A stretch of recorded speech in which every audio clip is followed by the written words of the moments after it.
그는 설교의 시작에서 서두르지 않는다. 목소리를 높이지도 청중의 감정을 흔들려 하지도 않는다. 오히려 잠시 침묵한 뒤 마치 혼잣말처럼 조용히 질문을 던진다. 우리는 과연 크리스마스를 얼마나 알고 있는가? 이 질문은 지식을 묻는 질문이 아니다. 원대기나 교리를 얼마나 정확히 알고 있는지를 확인하려는 것도 아니다. 그 질문은 아주 천천히 그러나 깊숙이 사람의 마음으로 스며든다. 우리가 매년 지나쳐온 이 날이 정말 무엇을 말하고 있는지에 대한 질문이다. 거리에는 이미 오래전부터 불빛이 켜졌다. 밤이 되면 도시 전체가 빛나는 것처럼 보인다. 상점의 유리창에는 반짝이는 장식이 걸리고 캐럴이 흘러나온다. 사람들은 서로에게 자연스럽게 인사를 건넨다. 메리 크리스마스. 그 말은 따뜻하고 익숙하고 더 이상 설명이 필요 없는 말처럼 들린다. 아이들은 선물을 기대하고 어른들은 연말의 분위기에 몸을 맡긴다. 식탁에는 평소보다 조금 더 풍성한 음식이 오르고 가족과 지인들은 웃으며 한 해를 정리한다. 이 모든 장면은 틀리지 않다. 오히려 아름답다. 그러나 그는 여기서 멈춰 서서 말한다. 너무 익숙해진 순간 가장 중요한 질문은 사라진다고. 사람은 익숙함 속에서 안심한다. 그리고 안심하는 순간 더 이상 묻지 않는다. 왜인지, 무엇인지, 누구를 향한 것인지를 묻지 않는다. 그는 이 점을 조심스럽게 짚는다. 오늘날 크리스마스는 너무 많은 의미를 얻게 되었지만 정작 가장 중심에 있어야 할 의미는 희미해졌다고. 그래서 그는 다시 묻는다. 아무도 대답을 요구하지 않는 질문을 다시 꺼낸다. 왜 하느님은 하필 이 날을 선택하셨는가? 왜 전능하신 분은 왕궁이 아니라 마구간을 택하셨는가? 왜 세상을 바꾸는 구원은 번개처럼 내려오지 않고 아기의 울음소리로 시작되었는가? 이 질문들은 신학 시험의 문제가 아니다. 설명을 요구하는 질문도 아니다. 오히려 삶의 방향을 묻는 질문이다. 그는 단호하게 말하지 않는다. 답을 단정하지도 않는다. 하느님을 대신해 결론을 내려주려 하지도 않는다. 대신 이렇게 정리한다. 크리스마스는 기념일이 아니라 하느님이 선택하신 방식에 대한 이야기라고. 이 말은 크리스마스를 다시 낯설게 만든다. 우리가 알고 있다고 믿었던 성탄을 다시 처음 보는 것처럼 바라보게 만든다. 기념일은 지나간 일을 기억하는 날이다. 한번 있었던 사건을 되새기고 그 의미를 정리하고 다시 일상으로 돌아간다. 그러나 그가 말하는 성탄은 그런 날이 아니다. 성탄은 하느님이 인간을 대하는 태도, 세상을 구원하는 방식, 사람을 변화시키는 방향을 드러낸 선택이다. 그는 말한다. 하느님은 사람을 바꾸기 위해 사람 위에 서지 않으셨다고. 사람을 향해 내려오셨다고. 그래서 성탄의 시작은 조용하다. 환호도 없고 박수도 없고 아무도 주목하지 않는 장소에서 시작된다. 그는 청중에게 묻지 않는다. 이 사실을 알고 있었는가? 대신 묻는다. 이 사실이 당신의 하느님 이해를 바꾸었는가? 하느님은 왜 강함으로 나타나지 않으셨는가? 왜 명령하지 않고 요청하셨는가? 왜 두려움이 아니라 신뢰를 통해 다가오셨는가? 그는 말한다. 이 질문 앞에서 크리스마스는 더 이상 감상적인 이야기가 아니라고. 위로만 주는 장면도 아니라고. 성탄은 오히려 인간의 기준을 흔든다. 성공과 실패, 높음과 낮음, 강함과 약함에 대한 사람의 계산을 뒤집어 놓는다. 하느님은 가장 낮은 자리에서 가장 깊은 일을 시작하셨다. 그는 이 대목에서 말을 늦춘다. 그리고 이렇게 덧붙인다.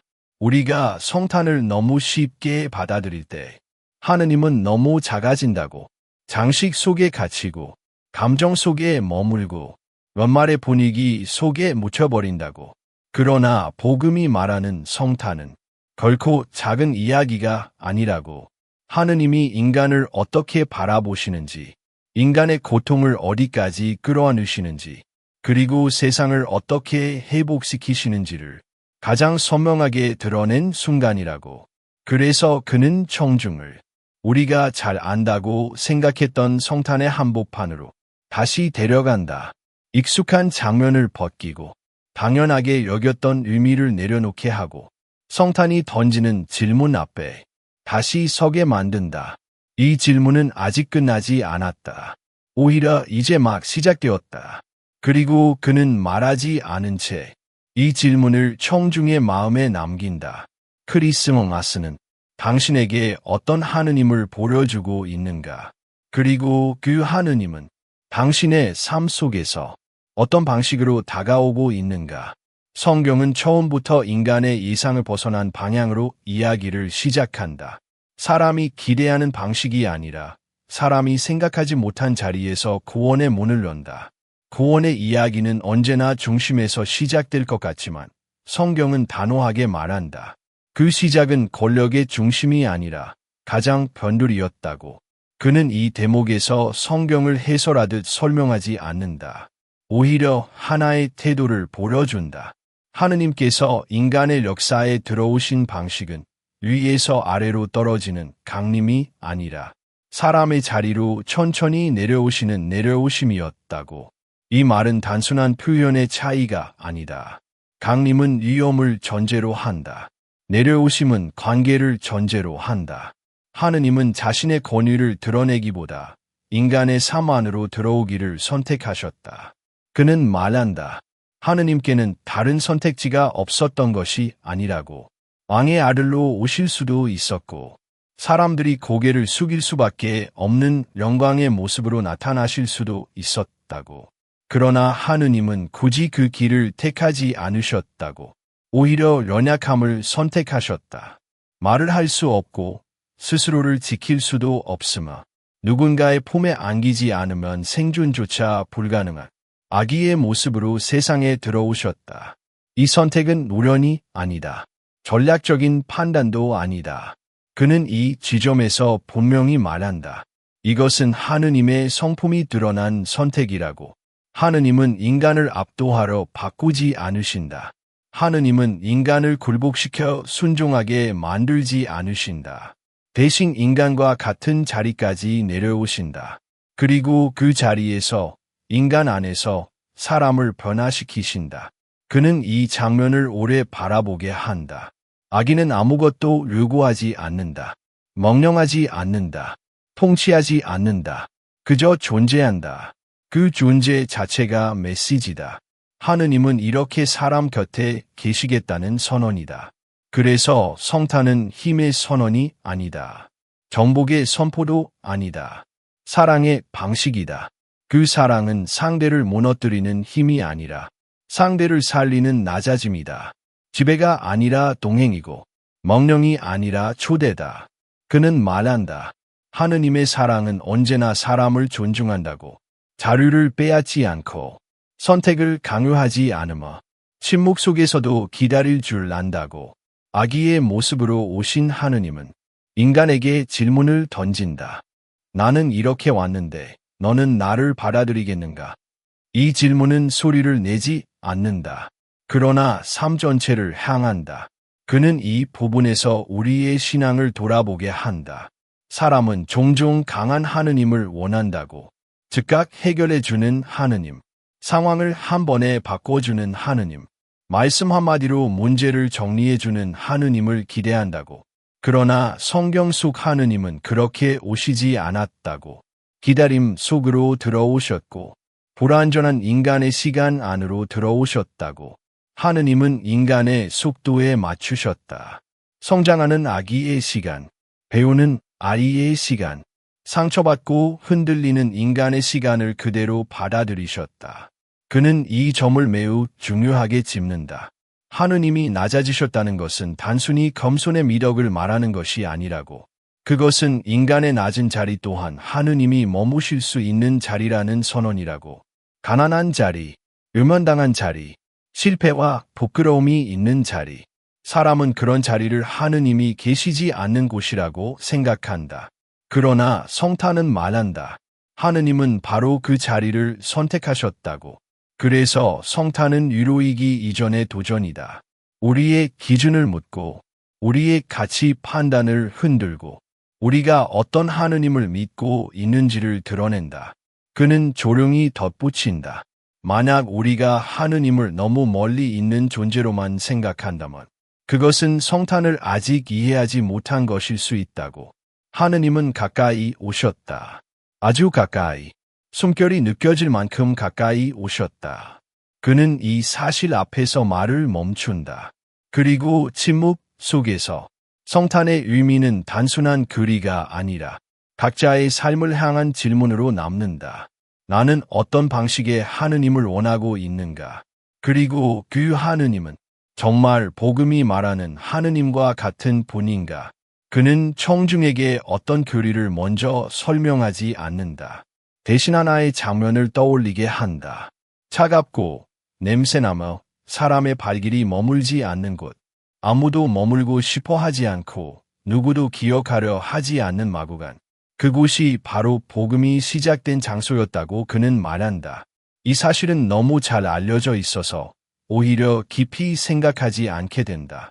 사람들은 그 장면을 동화처럼 떠올린다. 부드러운 깃, 조용한 밤, 평화로운 분위기. 그러나 그는 그 이미지를 조금씩 벗겨낸다. 실제의 마구간은 그런 장소가 아니었다고. 그곳은 깨끗하지 않았고 따뜻하지도 않았으며 머물기 위해 준비된 공간이 아니었다고. 그저 남아있는 자리, 선택받지 못한 공간이었을 뿐이라고. 그는 여기서 질문을 던진다. 왜 하느님은 그런 장소를 선택하셨는가? 세상은 언제나 중심을 향해 움직인다. 더 높은 곳, 더 인정받는 자리, 더 많은 사람이 모이는 곳을 향해 나아간다. 성공은 중심에 있고 실패는 변두리에 밀려난다.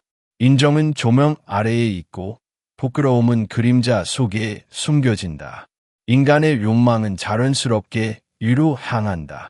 더 나은 자리, 더 안전한 위치, 더 강한 모습으로 자신을 세우려 한다. 그것이 인간의 본능이기 때문이다. 그러나 성탄의 복음은 이 흐름을 정면으로 거슬러 올라간다. 하느님은 중심이 아니라 변두리로 오신다. 가장 부족한 곳, 가장 준비되지 않은 자리, 가장 한대받지 못한 공간을 향해 발걸음을 옮기신다. 그는 말한다. 하느님은 언제나 가장 필요한 곳에 먼저 오신다고. 필요하다는 것은 아름답다는 뜻이 아니다. 필요하다는 것은 완전하다는 의미도 아니다. 오히려 가장 결핍이 많은 자리, 가장 외면당한 자리, 사람이 스스로도 고개를 돌리고 싶은 자리를 말한다. 하느님은 그 자리를 외면하지 않으셨다. 마구간은 우연히 선택된 장소가 아니었다. 그것은 하느님의 시선이 어디를 향하고 있는지를 보여주는 선택이었다. 그는 이 장면을 복음의 충격적인 역설이라고 부른다.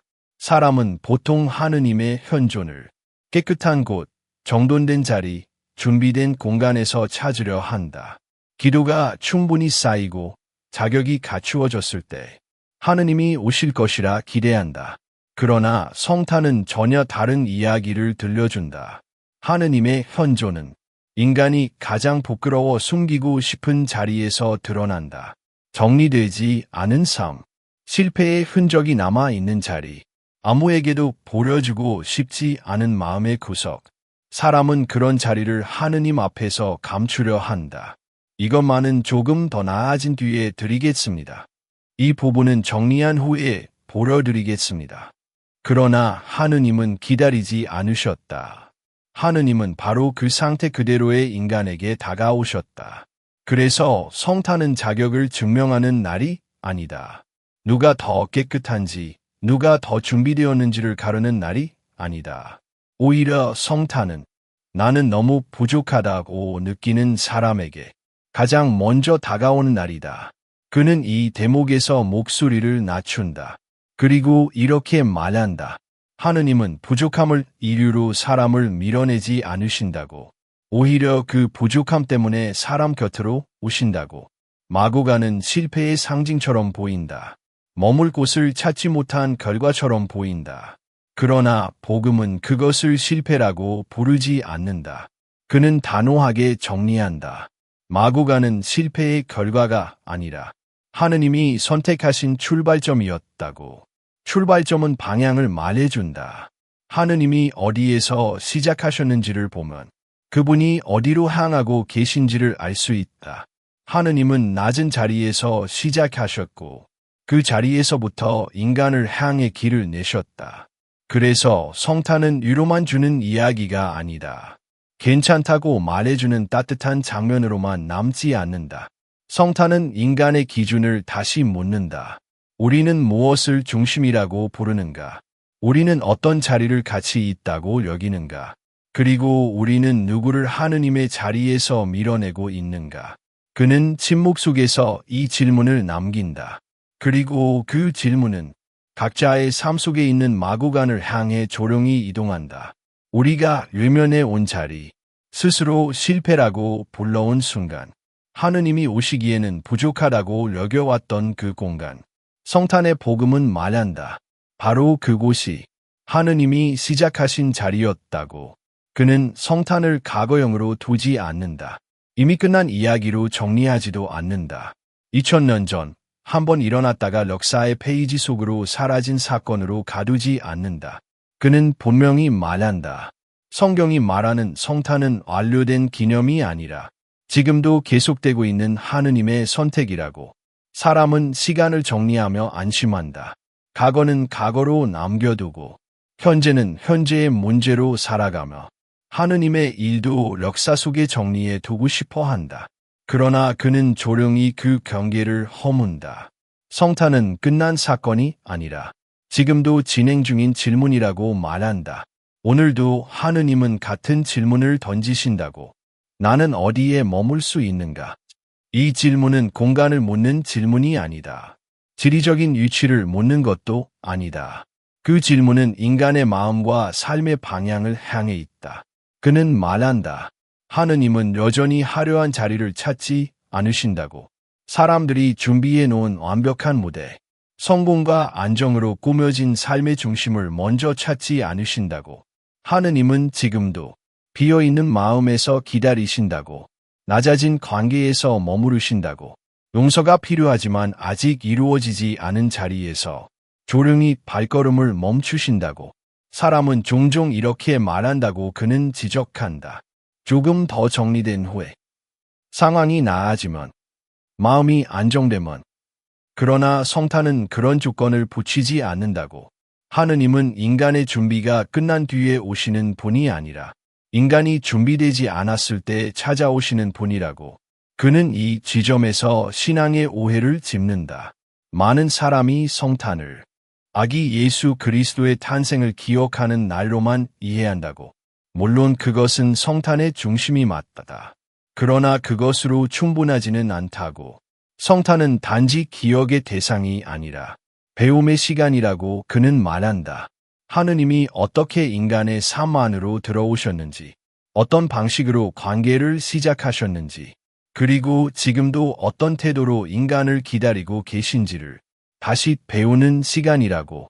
그래서 성탄은 과거를 향한 축제가 아니라 현재를 향한 초대다. 그는 말한다. 성탄의 복음은 우리에게 그때 하느님이 무엇을 하셨는가 보다 지금 하느님은 무엇을 하고 계시는가를 묻게 한다고. 지금도 하느님은 마구간을 찾고 계신다고. 그러나 그 마구간은 더 이상 베들레헴에 있지 않다.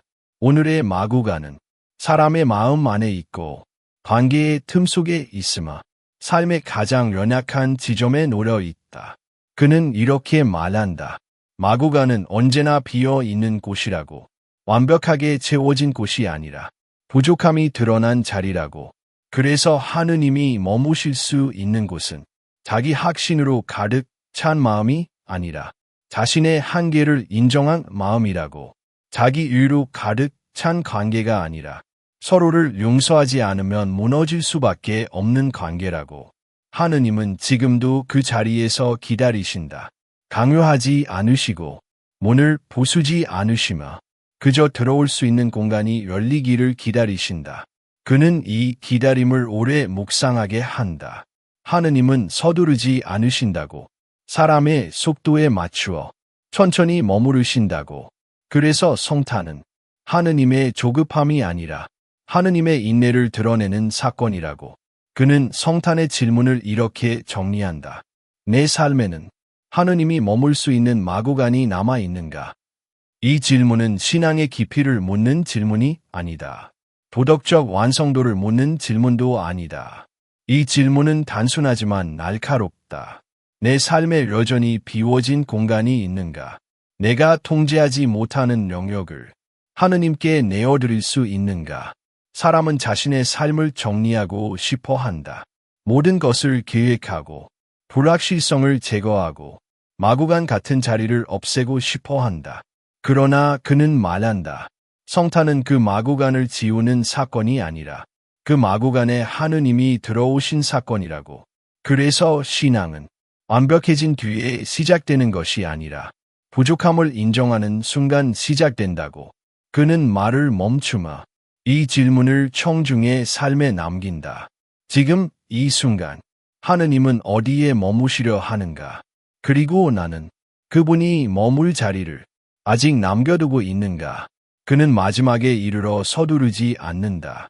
말을 더 보태기보다 지금까지 흘러온 이야기들이 청중의 마음 안에서 스스로 자리를 찾도록 기다린다. 그리고 아주 천천히 마치 모든 것을 다시 한 문장으로 모으듯 정리한다. 많은 사람에게 크리스마스는 하느님이 인간에게 선물을 주신 날로 기억된다고. 선물은 기쁘다. 받는 사람을 웃게 하고 주는 사람을 만족하게 한다. 그래서 사람들은 성탄을 기쁨의 날, 축복의 날, 좋은 감정이 오가는 날로 기억한다. 그러나 그는 여기서 멈추지 않는다. 복음이 말하는 성탄은 그보다 훨씬 더 깊은 자리에서 시작된다고 말한다. 성탄은 하느님이 무엇을 주셨는가의 이야기가 아니라 하느님이 어떻게 사랑하기로 결정하셨는가의 이야기라고. 하느님은 선물을 던지듯 사랑하지 않으셨다. 위에서 내려다보며 베풀지 않으셨다. 인간을 구원해야 할 대상으로만 바라보지 않으셨다. 하느님은 인간의 방식으로 사랑하기로 선택하셨다. 그는 이 선택을 천천히 풀어낸다. 높아짐이 아니라 낮아짐으로, 거리두기가 아니라 가까이 다가옴으로, 말씀이 아니라 삶으로. 하느님은 인간을 향해 자신을 설명하기보다 자신을 내어주셨다. 권위로 설득하지 않으시고 힘으로 증명하지 않으시며 삶 전체로 보여주셨다. 그는 말한다. 이것이 성탄의 가장 큰 충격이라고. 사람은 보통 사랑을 말로 증명하려 한다. 약속으로, 설명으로, 조건으로 사랑을 유지하려 한다.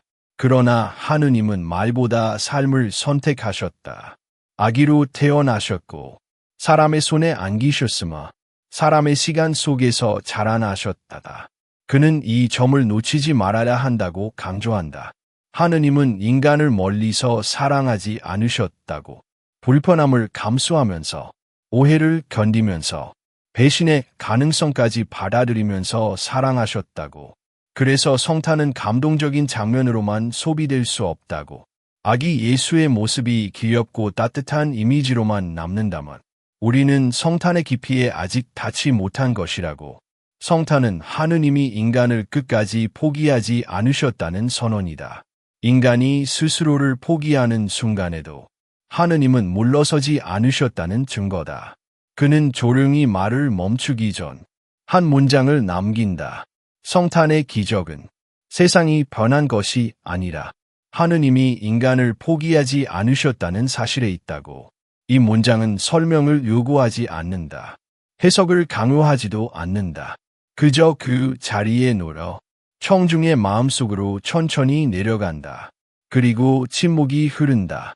그 침묵 속에서 청중 각자의 크리스마스는 다시 질문 앞에 서게 된다. 이 질문은 크지 않다. 그러나 피할 수 없다. 이 성탄절, 나는 어떤 하느님을 믿고 있는가? 능력을 증명하는 하느님인가? 문제를 즉시 해결해주는 하느님인가? 내 삶을 내가 원하는 방향으로 이끌어주는 하느님인가? 아니면 나의 연약함 속으로 들어오시는 하느님인가? 나의 실패를 함께 견디시는 하느님인가? 말보다 삶으로 나를 부르시는 하느님인가? 그리고 그는 마지막 질문을 남긴다. 그 하느님을 나는 내 삶에 어디까지 맞이할 준비가 되어 있는가? 부분적으로만 허락하고 있는가? 정리된 럭너만 열어두고 있는가? 아직은 보여주기 싫은 자리, 아직은 맡기기 두려운 마구간을 끝까지 붙들고 있는가? 성탄은 대답을 요구하지 않는다. 결단을 강요하지도 않는다. 다만 묻는다. 하느님은 이미 내려오셨다고, 이미 가까이 오셨다고, 이미 기다리고 계신다고. 이제 남은 것은 인간의 선택이라고. 그는 더 이상 말을 잇지 않는다. 설교는 끝났지만 성탄의 이야기는 끝나지 않는다. 왜냐하면 성탄은 지금도 여전히 각자의 삶 안에서 조용히 계속되고 있기 때문이다.